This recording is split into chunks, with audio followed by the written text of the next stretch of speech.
তিন দশক আগে সামাজিক যোগাযোগ মাধ্যমে ভাইরাল হওয়া একটি ছবি নাড়িয়ে দেয় অনেককেই।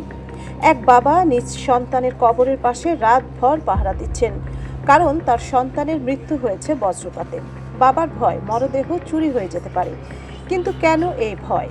প্রচলিত একটি ধারণা বলছে বজ্রপাতে মারা গেলে নাকি মানুষের শরীর চুম্বক হয়ে যায়, আর এই কারণেই নাকি চোরেরা এমন মরদেহ চুরি করে।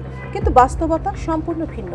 বিজ্ঞান বলছে কোনো কিছুকে চৌম্বক বানাতে হলে দীর্ঘ সময় ধরে শক্তিশালী তড়িৎ চৌম্বকীয় ক্ষেত্রে রাখতে হয়, অথচ বজ্রপাতের স্থায়িত্ব মাত্র কয়েক মাইক্রোসেকেন্ড।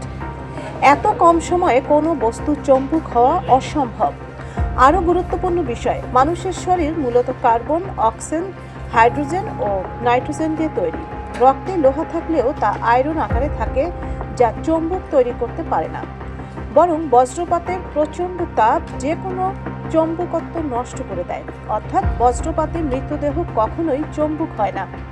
তবুও গুজবের কারণে বাড়ছে আতঙ্ক, এমনকি মরদেহ চুরির ঘটনাও ঘটছে। বাংলাদেশের সবচেয়ে বেশি বজ্রপাত হয় মার্চ থেকে সেপ্টেম্বরের মধ্যে। বিশেষ করে কালবৈশাখীর সময় ঝুঁকি সবচেয়ে বেশি, আর তাই এ সময় কিছু গুরুত্বপূর্ণ সতর্কতা মেনে চলা উচিত।